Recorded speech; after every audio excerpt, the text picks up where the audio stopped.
Welcome to a new episode of Cheaters Always Cheat. Like, subscribe, and share to stay connected. My wife betrayed me without a hint of remorse, eventually becoming pregnant by her affair partner. I'm unsure if this is the best place to share my story, but I can't think of any other platform to turn to. For those who recall, I'm the guy whose wife let our kids release a wild bunny into the yard, despite my suggestion to take it to the bushes for a safer release. A hawk swooped down and grabbed the bunny right in front of our young children, who were 4 and 5 years old at the time. They were heartbroken, and the sight brought them running back to me in tears. From that day, they started calling her the Bunny Destroyer. The nickname spread, and after her affair became public, it seemed even more appropriate. The bunny incident feels like a distant memory compared to what I'm about to share now. Speaking as a free man, I finalized our divorce a couple of months ago. This story is long and intricate, so prepare yourselves. After posting about the bunny incident, I showed my wife the post, and she was livid. It sparked a massive argument, and she gave me the silent treatment for a week. During that time, I tried to stop our kids from mistreating their mother after the bunny incident, even grounding them and giving them timeouts. Despite my efforts, the nickname Bunny Destroyer kept resurfacing whenever our kids got angry with her. A few weeks later, she broke her silence. She admitted she should have listened to me about the bunny and should have taken it to the bushes as I had suggested. She explained that she felt compelled to defend herself and avoid admitting she was wrong. I accepted her apology and also apologized for airing our dirty laundry on Reddit. I suggested marriage counseling, but she declined, insisting that our marriage was fine. Not wanting to push further, I let it go since things seemed to be improving. However, a few weeks later, my eldest child approached me with something to share. She had another reason for being upset with her mom beyond the bunny incident, but she had been afraid to tell me. I reassured her, urging her to confide in me. What she revealed shocked me to my core and changed everything instantly. She told me that for months, on some Saturdays when I was at work, her mom had been bringing a man over. This man was introduced to our kids as her special friend.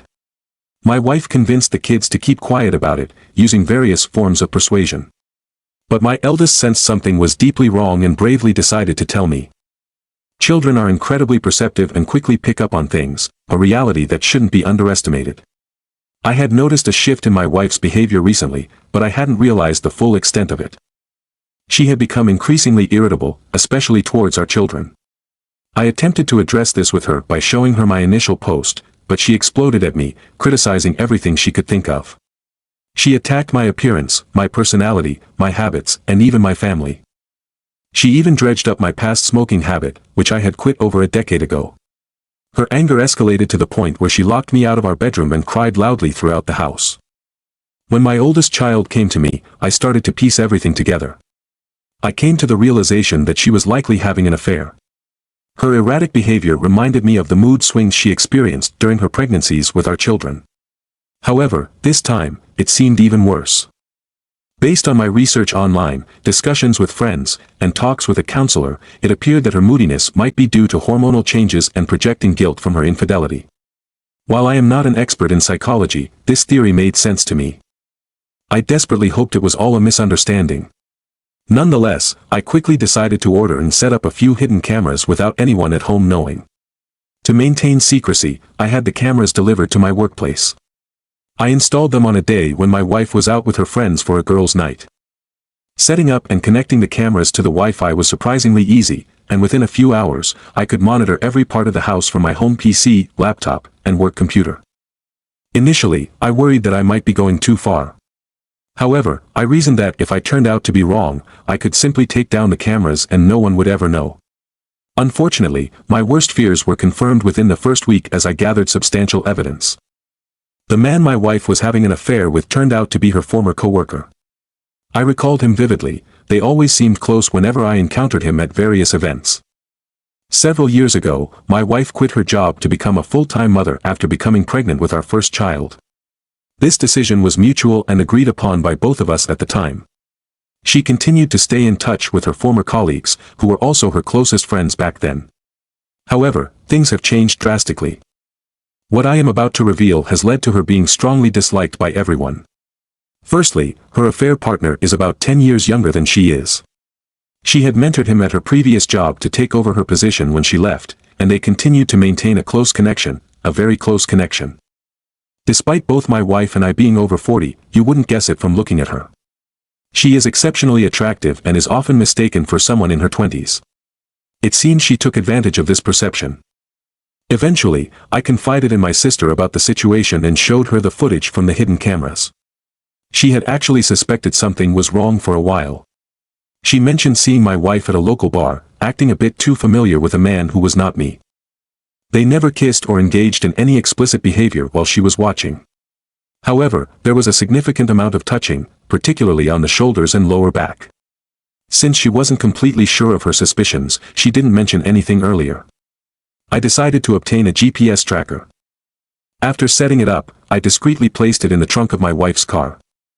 My sister and her husband agreed to help me monitor the GPS tracker during my wife's next planned night out with friends. Interestingly, she went to a completely different location about 20 miles farther than her usual spot. There, she met with her affair partner, AP. From their car, my sister and brother-in-law observed their interactions, noting that AP frequently touched her stomach while they talked. They even managed to capture a video of this. After watching the footage, I strongly suspected she was pregnant with his child, especially considering her moody behavior at home. I was in such a state of distress that my sister and brother-in-law had to comfort me. I had a strong urge to drown my sorrows in alcohol, but my sister wisely advised against it, recognizing it as the worst possible course of action at that moment. I later decided to take some time off work but told my wife I was going on a business trip. Her reaction was oddly enthusiastic, and she didn't put much effort into hiding her excitement that I'd be away for a while. Who is this person? She definitely isn't the woman I married almost 20 years ago. Could someone who looks just like her have replaced her one day? Is she some kind of alien posing as a human? Did I ever truly understand her? The more I thought about it, the less sense it made. Eventually, I realized that trying to make sense of everything wouldn't benefit me. I had cameras installed all around the house. My sister and brother-in-law agreed to have my kids over for a few days since they enjoyed visiting their aunt and uncle in the city. This created the perfect opportunity for my wife. She called up her affair partner, AP, just hours after I left, and he came over that evening to spend the night. I won't go into explicit details about their activities around the house, you can imagine that for yourselves. However, on top of everything else, they were making jokes at my expense.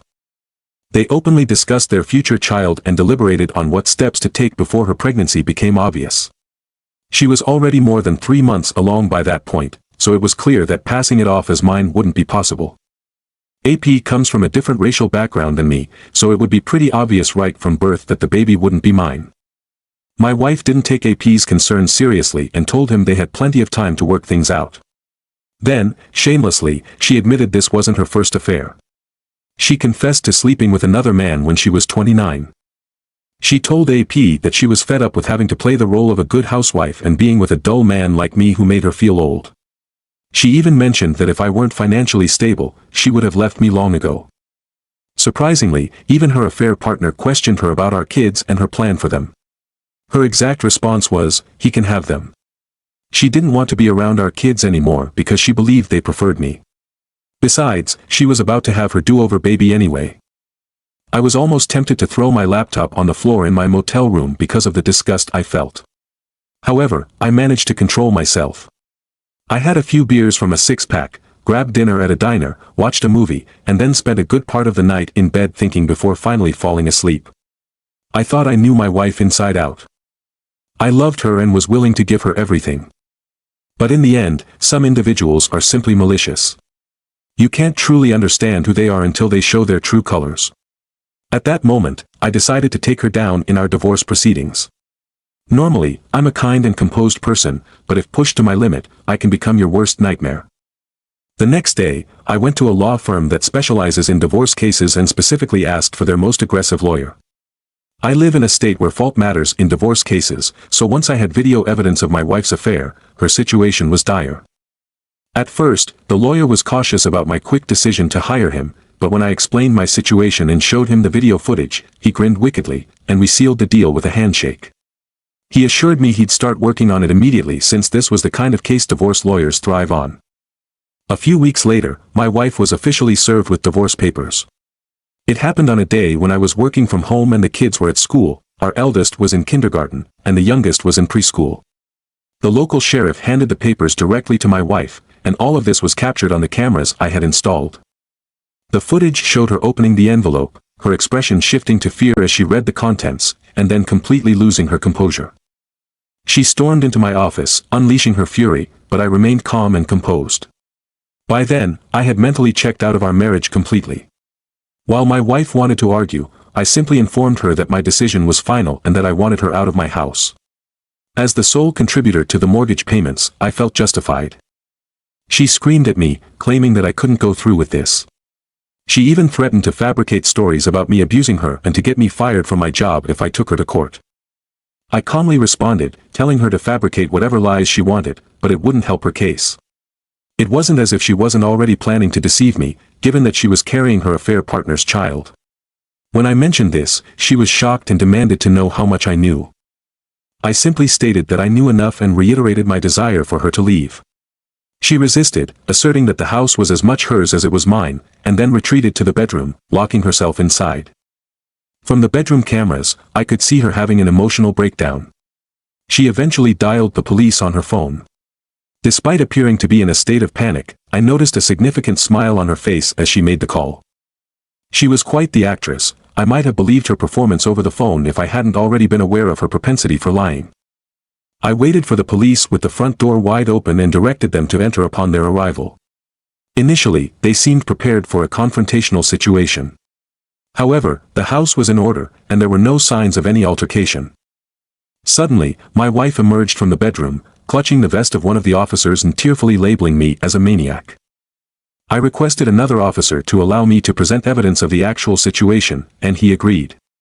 This took my wife by surprise, as she had no idea I had recorded her actions.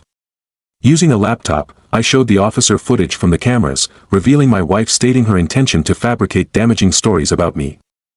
I proceeded to show footage from the living room, following her exit from my office up to the moment she entered the master bedroom. Then, I displayed footage from the bedroom camera, capturing her call to the police while providing false information. I had documented everything from multiple angles. Despite her allegations to the police about me assaulting her, there were no visible marks on her body, and the cameras throughout the house presented a completely different narrative. In the end, some individuals are inherently malicious. You can't truly comprehend who they are until they unveil their true nature. At that point, I resolved to defeat her in our divorce proceedings. Normally, I am a kind and composed person, but if pushed to my limits, I can become someone's worst nightmare. The following day, I visited a law firm that specializes in divorce cases and specifically requested their most aggressive attorney. I live in a state where fault matters in divorce cases, so once I had video proof of my wife's affair, her situation was critical.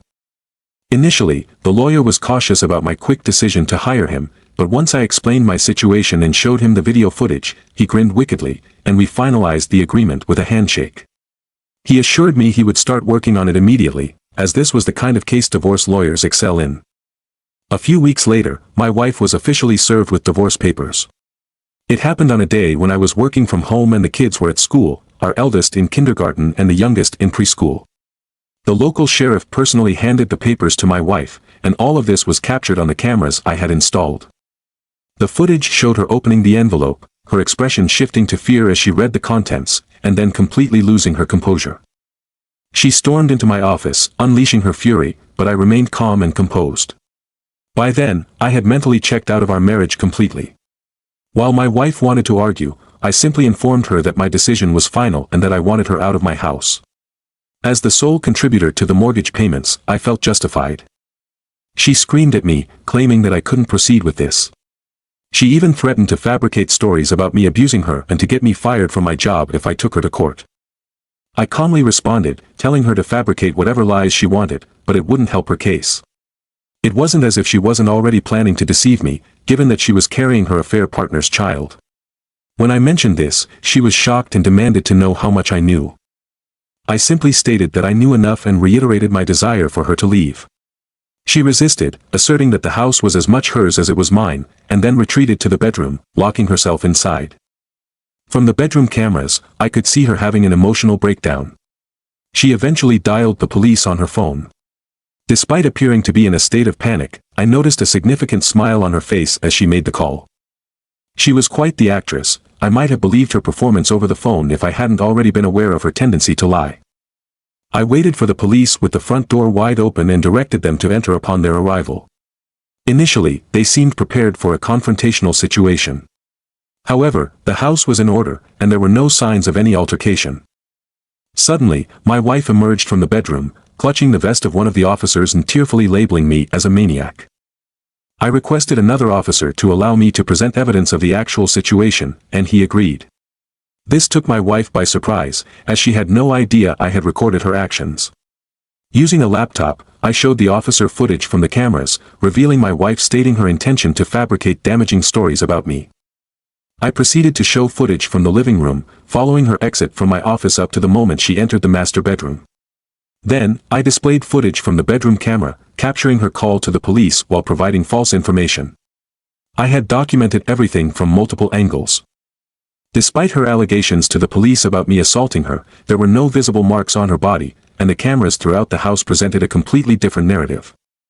Afterward, I handed a thumb drive to the police, explaining that it contained all the necessary video footage disproving my wife's false claims when she called them.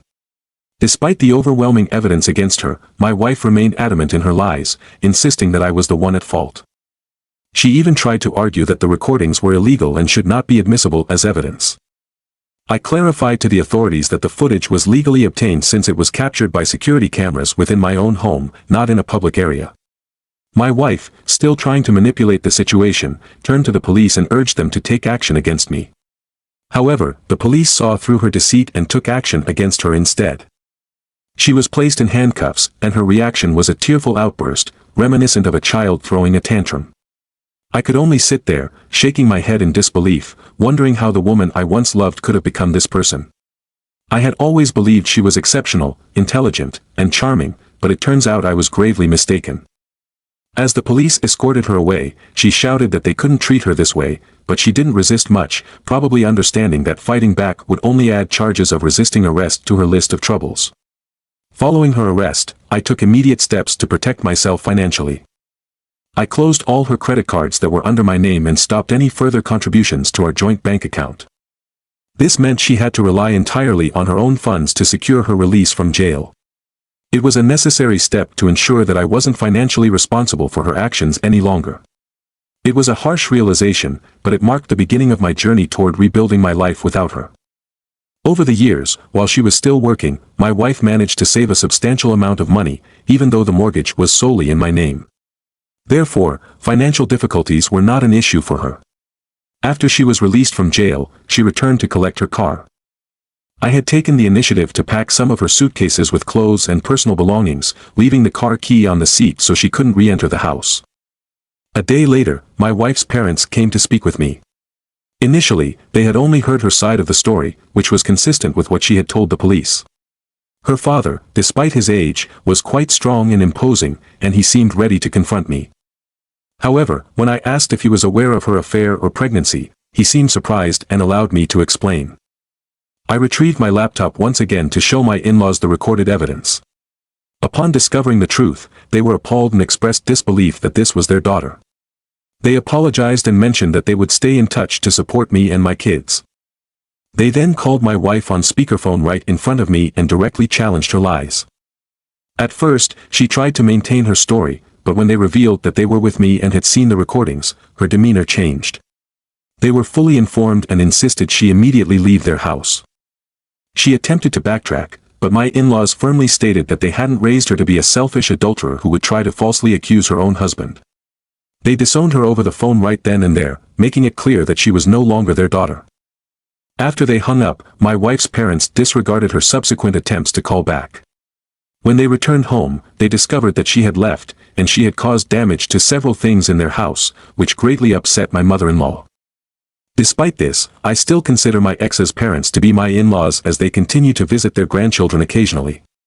My ex is essentially no longer a part of our lives.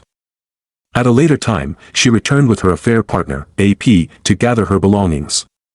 However, AP didn't even enter the house, and my wife avoided speaking to me while collecting her remaining possessions. Aware of the numerous cameras around, she refrained from any other actions that could incriminate her. I wasn't alone during this process as my sister and brother-in-law were there to help keep an eye on her. Bill made sure to monitor AP from the window. While the kids arrived home, my wife was still packing and made no effort to engage with either of them, even when our youngest child cried out for her. Before departing, she removed a few photos of us from our wedding that were hanging on the wall and purposefully broke them on the floor. It seemed like she anticipated a reaction from me based on the way she looked at me while doing so. Without a word from me, she took her final bags and left through the door. After her departure, I had to reach out to my elderly mother to come and stay with me for a bit as I couldn't manage taking care of my kids all on my own. With limited time off work and few daycare options available, it was a necessary step. I also decided to have DNA tests conducted on my children even though I was confident they were mine. People advised me to be absolutely sure. Fortunately, the results confirmed that both of my children are indeed mine. I also took the precaution of getting tested for STIs, and the results came back clean, so no need for concern there. Around a week later, my wife returned to my doorstep proposing a clean divorce under the condition that I agreed as well. She would get half of our belongings if I agreed, but I refused her offer outright. We argued back and forth, and she more or less admitted that the state's laws weren't on her side. We've always been in this state. She couldn't avoid significant losses without a settlement, which I firmly rejected. I told her that her affair betrayed not just me but also our kids, her parents, and practically everyone else. Then, I closed the door on her face. She left without causing a scene, and I didn't see her until the court proceedings. Months later, during the divorce hearing, her visible pregnancy was obvious. She had a lawyer, and her affair partner was noticeably absent. I expected she might lie to the judge, but I had enough video evidence to counter any falsehoods, leaving her with little chance. Instead, she stalled the divorce by being uncooperative and making demands. She wanted most of my savings and many other possessions, even though she never contributed to the house's ownership. I aimed for full custody of the kids and to remove her name from the house deed. I had video evidence showing her lack of concern for our children and her intent to lie. The judge wasn't swayed by her attempts to delay and change her demands. Being in an at-fault state, her status as the adulterer entitled her to very little. Her efforts to frame me only made her case worse. She lost custody rights and left with only her personal belongings, a fair settlement considering the circumstances, and the car I had bought for her. She never tried to communicate with our kids during the divorce, so I got full custody, and now the house is solely mine, freeing me from her. Before and during the divorce, she spread lies about me, but my sister spread the truth about her affair, causing mutual friends to distance themselves. After the divorce, she and her affair partner left town together. I heard he wasn't fired but relocated, though I'm not sure where. Their destination doesn't matter to me, I'm just glad they're both gone. My ex should have the child she wanted as her do-over. I scrutinized and afterward rephrased every word. I trust it was valuable for her. This isn't the sort of post I had envisioned sharing on Reddit, particularly after discussing my wife's release of a bunny near a hawk. However, the previous comments about her behavior made me realize I should have paid heed to the warning signs long ago. I guess I clung to an optimistic view of our marriage throughout. Nonetheless, it's all wrapped up now. To those who managed to peruse through this, thank you. I realize it was quite an extensive read, but this is my reality. Edit. I removed my ex's name from the house deed because all the bank records indicated that only I had contributed financially. My ex repeatedly clashed with the judge, which didn't work in her favor in a fault-based state where being a confirmed cheater creates significant issues during a divorce. It's like having a signed prenup working against you. When I mentioned hiring the toughest lawyer from the law firm, I meant it. This attorney was both assertive and unyielding. The settlement my ex received was $60,000, and she also got the car I had bought new for her a couple of years ago, which had cost me $50,000.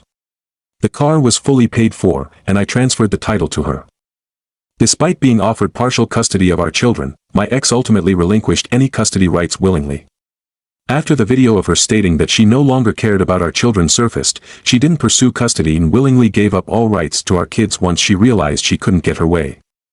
For those who might question whether the police would arrest my ex for lying, let me clarify, the local police take such matters seriously.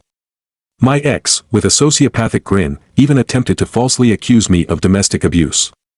That's more than enough for an arrest. Second story. I carefully examined and then rephrased every word. Recently, I discovered that my girlfriend, who is 25 years old, is being unfaithful to me with a colleague from her workplace. She's unaware that I'm aware, and I'm contemplating informing her through a Christmas present. However, I'm struggling to think of a suitable idea that doesn't infringe upon any legal boundaries. I apologize for the delayed update and appreciate the advice I received in the initial post. To provide some background information I omitted earlier, I'll refer to my now ex-girlfriend as Beth, while I'll simply be myself. My roommate is named Bruce, and the other person involved will be named later. Bruce and I have been roommates for almost 4 years. About 3 years ago, I started conversing with Beth. She used to reside in a different state, and that's where we initially connected.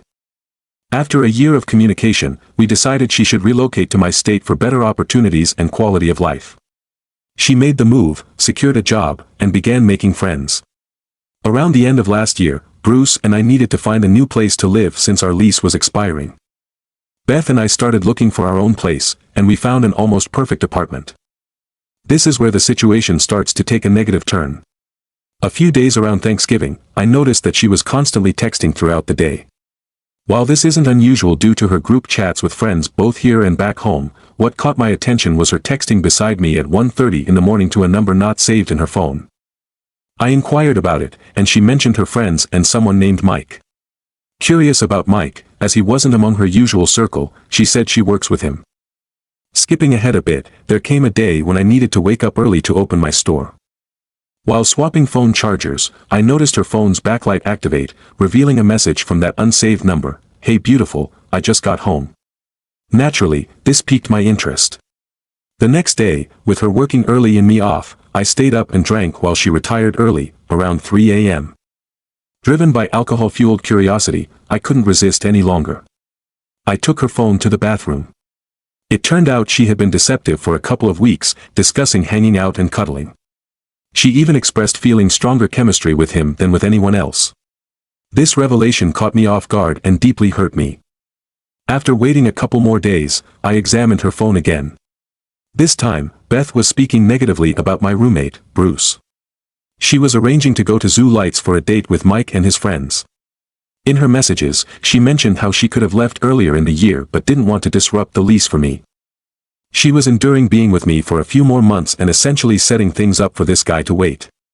They discussed when they could hang out based on my work schedule.